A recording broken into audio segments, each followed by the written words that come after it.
పూజ కోసం హడావిడి లేకుండా పూజకు అన్నీ ముందుగానే సిద్ధం చేసుకున్నట్లయితే పూజని చాలా ప్రశాంతంగా చేసుకోవచ్చు.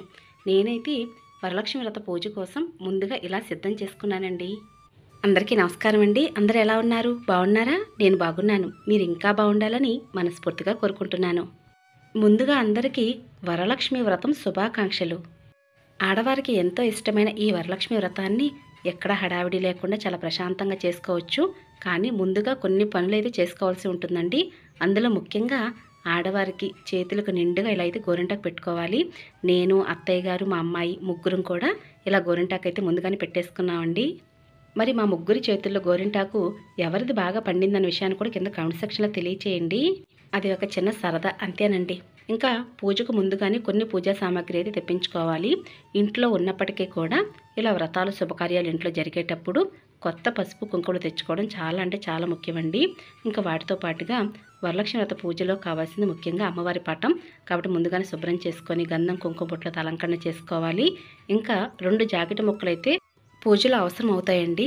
ఒకటేమో కలశం మీద కొబ్బరికాయకి అలంకరణ చేయడం కోసం, మరొకటేమో అమ్మవారికి తాంబూలం ఇవ్వడం కోసం. ఇలా 2 జాకెట్ ముక్కలు అయితే కావాలి. ఒకవేళ మీకు కలశం ఆనవాయితీ లేనట్లయితే ఒక జాకెట్ ముక్క అయితే స్కిప్ చేసేయండి. కలశం చెంబుల్లో కూడా ఇలా 2 రకాలు ఉంటాయండి. కాబట్టి ఏ కలశం చెంబు అయినా సరే మీ దగ్గర ఉన్నట్లయితే చక్కగా పెట్టుకోవచ్చు. ఇత్తడి, వెండి, రాగి ఏ కలశం చెంబు అయినా. ఇంకా ముత్తైదులకు ఇచ్చేటటువంటి తాంబూలంలో శనగల్ని ముఖ్యంగా ఇస్తూ ఉంటామండి. కాబట్టి శనగలు అయితే ముందుగా తెప్పించుకోవాలి. ఎందుకంటే శనగలు నానడానికి సమయం పడుతుంది కదండి, అందుకని. ఇంకా పూజలు ముఖ్యంగా కావాల్సింది కొబ్బరికాయలు. ఈ కొబ్బరికాయలు 2 అయితే సరిపోతాయండి. నేను 5 ఎందుకు తెప్పించానంటే ఇంట్లో కుటుంబ సభ్యులందరూ కూడా కొబ్బరికాయలు కొడితే మంచిది కదా, అందుకని 5 కొబ్బరికాయలు తెప్పించాను. ఇంకా అరటిపళ్ళు అండి. ఈ అరటిపళ్ళు ముత్తైదులకు తాంబూలం ఇవ్వడానికైనా అమ్మవారికి తాంబూలం ఇవ్వడానికి కావాలి కాబట్టి కొంచెం ఎక్కువగానే తెప్పించాను. అరటిపళ్ళతో పాటుగా ఇంకా ఏవైనా పండ్లు.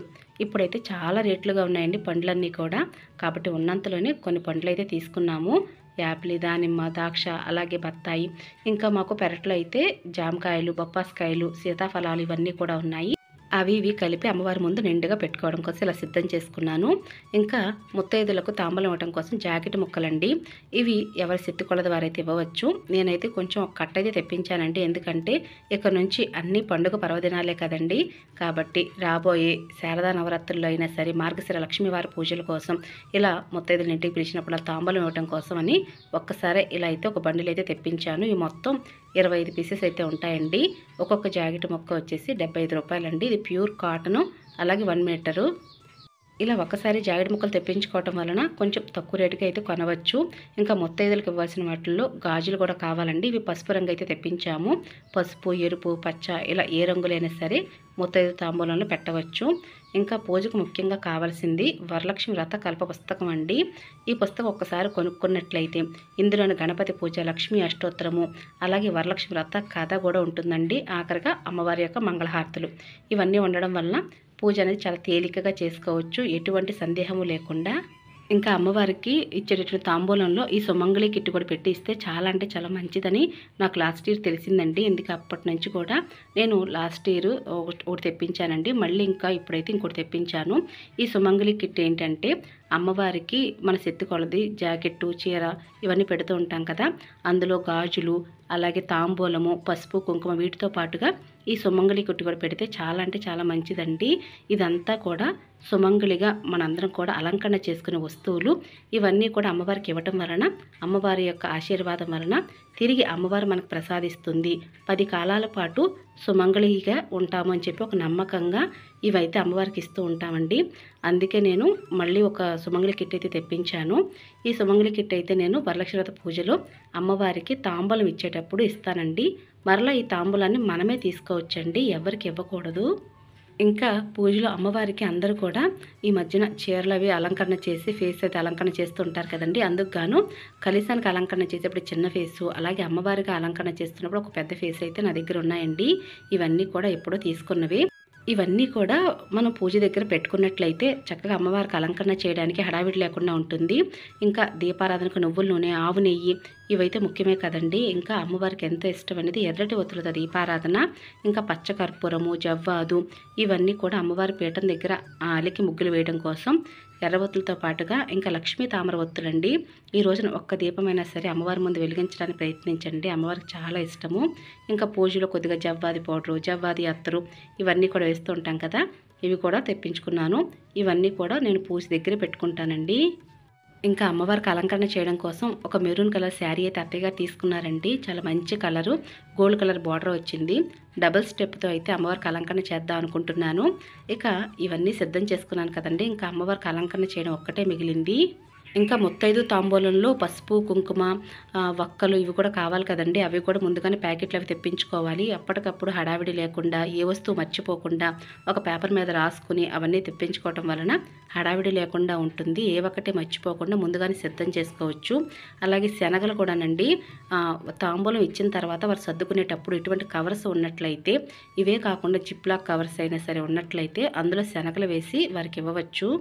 ఇప్పుడు అందరి దగ్గర కూడా మంగళకరమైన వస్తువులు ఎన్నో కొన్ని ఉంటూనే ఉన్నాయండి. కాబట్టి ఆ మంగళకరమైన వస్తువులన్నీ కూడా ఇలా విడివిడిగా కాకుండా ఏదైనా బాక్స్లో స్టోర్ చేసుకున్నట్లయితే బాక్స్ని పూజ దగ్గర పెట్టుకుంటే చక్కగా అమ్మవారికి అష్టోత్తరం చదివేటప్పుడు చాలా సులువుగా ఉంటుంది. అందుకుగా నేను ఇటువంటి ఒక బాక్స్ అయితే తీసుకున్నానండి. ఇందులో తామర గింజలు, చిట్టి గాజులు, చిట్టి గవ్వలు, అలాగే గురువింద గింజలు ఇవన్నీ కూడా స్టోర్ చేసుకుంటాను. ఇలానే ఒకసారి శుద్ధి చేసుకొని వాటన్నిటిని కూడా స్టోర్ చేసుకుంటానండి. ఇవన్నీ ఎలా శుద్ధి చేసుకున్న విషయాన్ని కూడా ముందుగా వీడియోస్ అవి పెట్టాను. శుద్ధి చేసుకోవడం అని అంటే కడిగి పక్కన పెట్టుకోవడం అనమాట. అంటే ముందుగా వీటన్నిటిని కూడా నీళ్ళల్లో కడుక్కోవాలండి. తర్వాత వాటన్నిటిని ఏం చేయాలంటే కొద్దిగా ఆవు పాలు ఉంటే ఆవు పాలు, ఒకవేళ ఆవు పాలు లేవనుకోండి మీ దగ్గర గోమూత్రం ఉన్నా లేదంటే గంగాజలం ఉన్నా కొద్దిగా పసుపు వేసిన నీళ్ళల్లో ఒకసారి నీళ్ళల్లోంచి జాడించినట్టుగా తీసి చక్కగా ఒక పొడి బట్ట మీద మొత్తం ఆరిపోయేదాకా కూడా అలానే ఉంచాలండి. తడి అనేది లేకుండా చూసుకోవాలి. లేదంటే తామర గింజలకు పురుగు అనేది పట్టేస్తుంది. తామర గింజలైనా తామర గింజల మాలైనా సరే ఇలానే సిద్ధి చేసుకోవాలండి. ఇంకా ఈ విధంగా స్టోర్ చేసుకుని బాక్స్ అయితే పూజ దగ్గర పెట్టేసుకోవాలి. ఇంకా ఇవే కాకుండా అమ్మవారికి తాంబూలం ఇచ్చేటప్పుడు గాజులు అయితే కావాలి కదండి. అందుకని గాజులు, ఇంకా అమ్మవారి పాదాలు పూజలో పెట్టుకోవడం కోసం ఇవన్నీ కూడా నేను పూజ దగ్గర పెట్టుకునేటప్పుడు తీసి పక్కన పెడుతున్నాను కదండి. అందుకని మీకు లైన్గా రాకుండా ఒక్కొక్కటిగా వస్తువులన్నీ చూపిస్తున్నాను. ఇంకా పూజలో మీ దగ్గర కనుక విగ్రహాలు ఉంటే విగ్రహాలు కూడా పెట్టుకోవచ్చండి. నా దగ్గర స్వామి అమ్మవారి విగ్రహాలు ఉన్నాయి. ఈ మధ్యనే తీసుకున్నాను. వాటిని కూడా పూజలో పెట్టుకుంటాను. ఇంకా మీ దగ్గర పూల మాల కనుక లేనట్లయితే పత్తి వస్త్రాలు కూడా వేయవచ్చు. ఇంకా ఆవునేతి ఒత్తులు, ఇంకా ధూప్ స్టిక్స్ ఏ ఒక్కటే మర్చిపోకుండా పూజ దగ్గర అన్నీ పెట్టుకోవాలండి. ఇంకా ఇవే కాకుండా పూజలో ముఖ్యంగా కావాల్సిన అక్షంతలు కావాలండి. ఈ అక్షంతలు కూడా మీరు తినేటటువంటి బియ్యమే, మీరు ఏం తింటారో ఆ బియ్యంలోనే కొద్దిగా ఆవు నెయ్యి వేసి కొద్దిగా పసుపు వేసి ఒక వేలుతోనే ఉంగరపు వేలుతో కుడి వేలుతో కలపాలండి. అంతేగాని 2 వేలతో కలిపినట్లయితే బియ్యం అయితే విరిగిపోతాయి. విరిగిన అక్షంతలతో పూజ అయితే చేయకూడదు. కాబట్టి అక్షంతలు ముందుగానే జాగ్రత్తగా కలుపుకొని స్టోర్ చేసుకోండి. ఇంకా తెల్ల దారబంతో కావాలండి. ఇది కొత్తదై ఉండాలి. ఎందుకంటే తోరం కట్టడానికైనా లేదంటే బంగారపు సూత్రము లేదంటే పసుపు కొమ్మైనా సరే కలశానికి అలంకరణ చేసేటప్పుడు తెల్ల దారబంతి కావాలి. ఇంకా నిత్య పూజా సామాగ్రి ఇవన్నీ కూడా ముందుగానే శుద్ధి చేసి పక్కన పెట్టుకోవాలి. నేను 2 రోజులు ముందుగానే శుభ్రం చేసేసానండి. ఇంకా గుమ్మాలకి పసుపు రాయడం, కుంకుమ బొట్లు పెట్టడం, అలాగే జవ్వాదుతో అలికి అమ్మవారి పాదాలను వేయడం కూడా చేశాను. ఇంకా వీటితో పాటుగా అమ్మవారి అలంకరణ కోసం అని చెప్పి పూజా డెకరేషన్ దగ్గర కూడా ఈ విధంగా అయితే నేను సిద్ధం చేసుకున్నానండి. అమ్మవారికి ఆసనంగా వేయడానికి ఒక చిన్న టేబుల్ ఉందండి. ఆ టేబుల్ మీద కూడా ఒక క్లాత్ అయితే వేశాను. నేను ఎల్లో కలర్ అయితే ఈసారి వెనకాల బ్యాక్గ్రౌండ్ డెకరేషన్ కోసం ఉపయోగిస్తున్నానండి. ఎందుకంటే అమ్మవారికి మెరూన్ కలర్ శారీ కడుతున్నాను కదా, అందుకోసం అని చెప్పి ఈ విధంగా సిద్ధం చేసుకున్నానండి. ఈ రోజున ఆగస్టు 15 కదా, పాపకి హాలిడే వచ్చింది. అందుకని పాపకు కూడా కొద్దిగా పని అయితే చెప్తున్నానండి. చేస్తుందండి, నాకు హెల్ప్ అయితే చేస్తుంది మా పాప కూడా. ఇలాంటి ఇవైతే పేపర్తో తయారు చేసినట్టు మామిడి తోరణాలు, ఇవి కూడా పూజలు అలంకరణ చేస్తే చాలా అంటే చాలా అందంగా కనిపిస్తాయి. పై భాగంలో మామిడాకులను కట్టవచ్చు, లేదా ఇటువంటి మామిడి తోరణాల్లో ఉన్నటువంటివి అయినా సరే చక్కగా అలంకరణ చేయవచ్చండి. ఈజీగా అలంకరణ చేయవచ్చు. ఇలా డబుల్ టేప్ ప్లాస్టర్ ఉందనుకోండి, వాటికి ఈ పేపరే కాబట్టి చక్కగా స్టిక్ అయిపోతుంది. క్లాత్కి చక్కగా ఊడదు కూడా. కొంచెం ఎక్కువగా డబుల్ టేప్ ప్లాస్టర్ వేసుకుంటే చాలండి, చాలా ఈజీగా స్టిక్ చేసుకోవచ్చు. ఈ విధంగా చిన్న చిన్న పనులైనా కూడా ముందు రోజే సిద్ధం చేసుకోవాలండి. అప్పటికప్పుడు అంటే మాత్రం హడావిడి అయిపోయి పూజ మీద కన్నా అలసట ఎక్కువైపోతుంది, పూజ మీద ధ్యాసే ఉండదు. ఇంకా ఈరోజు అయితే ఉదయాన్నే నిద్ర లేచానండి. లేచిన దగ్గర నుంచి కూడా ఇంట్లో పనులన్నీ చేసుకుని ఇంకా ఇవన్నీ కూడా సిద్ధం చేసుకున్నాను. ఇక ఈ రోజంతా కూడా ఈ ప్లేట్ అంతా నా వెనకాలే తిరుగుతూ ఉంటుంది. పసుపు, కుంకుమ, వరిపిండి, ఇంకా అలాగే జేగేరు ఇవన్నీ కూడా సిద్ధం చేసుకున్నానండి. ఇంకా కొన్ని చాక్ పీసెస్ కూడా తీసుకున్నాను. ఇక ఇవన్నీ తీసుకొని ఇంటి చుట్టూ కూడా ఒకసారి శుభ్రం చేసుకున్నానండి. అలాగే ఇల్లు కూడా తుడిచేసి ఒకసారి మాప్ పెట్టుకున్నాను. ఇంకా పసుపు కుంకుమలన్నీ రాద్దాం అనుకుని కూర్చున్నానండి. ఇక ఒకటి తర్వాత ఒకటి చేసుకుంటూ వస్తుంటే సమయమే తెలియటం లేదు. సమయం మాత్రం ఇట్టే గడిచిపోతుంది. కానీ ముందు రోజే ఈ పనులన్నీ చేసుకోవటం వలన శ్రావణ శుక్రవారం వేళ ఉదయమే కొంచెం పని అయితే తగ్గుతుందండి. తూర్పు వైపు ఫేస్ అండి మా ఇల్లు అయితే, కాబట్టి ఎక్కువగా అటువైపు నడుస్తాం కాబట్టి ఉత్తరం వైపు ఉన్నటువంటి గుమ్మానికైతే నేను ఉదయాన్నే ఇలా అలంకరణ చేశాను. మధ్యాహ్నం నుంచి అయితే తూర్పు వైపు ఫేస్ ఉన్నటువంటి గడపకైతే అలంకరణ చేద్దామని చెప్పి మధ్యాహ్నం నుంచి అయితే అలంకరణ చేశాను. ఈ విధంగా చక్కగా జేగేరుతో అల్లికి అమ్మవారి పాదాలను వేశాను. లక్ష్మీ కమలం ముగ్గులు వేశాను. పసుపు కుంకుమలతో అలంకరణ చేసుకున్నానండి. ఇంకా గుమ్మం దగ్గరే కాదండి, అలాగే తులసికోట వద్ద కూడా చక్కగా పసుపుతో అలికి ముగ్గులవి పెట్టుకున్నాను. ఇంకా వాకిళ్ళలో ముగ్గులవి వేయవలసి ఉన్నాయి. ఎన్ని పనులు చేసినా కూడా ఇంకా ఏవో పనులు చేయాల్సినవి ఉంటాయండి. ఇంతకే మిమ్మల్ని ఒక విషయం అడగడం మర్చిపోయాను. అదేంటంటే, ఇంతకు మీరు వరలక్ష్మి పూజ కోసం ఏర్పాట్లు ఎప్పటి వరకు చేసుకున్నారు, అంటే ఎక్కడి వరకు చేసుకున్నారు అనే విషయం కూడా కింద కామెంట్ సెక్షన్లో తెలియచేయండి. తామర గింజలు చిట్టి గవ్వలే కాకుండా ఇలా పసుపు కుంకుమ బాక్స్ కూడా ఇలా జాగ్రత్తగా స్టోర్ చేసుకున్నట్లయితే పూజ దగ్గర పెట్టుకున్నట్లయితే ఏ ఒక్కటి మర్చిపోకుండా ఉంటాము. కాబట్టి ఈ బాక్స్ కూడా ముందుగానే శుద్ధి చేసి పక్కన పెట్టుకున్నానండి. దేవుని మందిరం కూడా నేను శ్రావణ మాసం పూజల కోసం ముందుగానే శుద్ధి చేసి పెట్టుకున్నాను. అప్పుడే ఈ బాక్స్ అంతటిని కూడా శుద్ధి చేశానండి. అయితే అప్పటి నుంచి కూడా ఇలా పసుపు వేద్దాం అనుకుంటూ అలా సమయం అయితే గడిచిపోయింది. ఇంకా ఇప్పటికైతే టైం వచ్చిందండి. ఇక్కడ మీరు చూస్తున్నారు కదా, నేను ఇంట్లో వాడే స్పూన్స్ అయితే ఉపయోగించటం లేదండి. ఈ మధ్యన ఇలాంటి చెక్క స్పూన్స్ అయితే తీసుకున్నాను.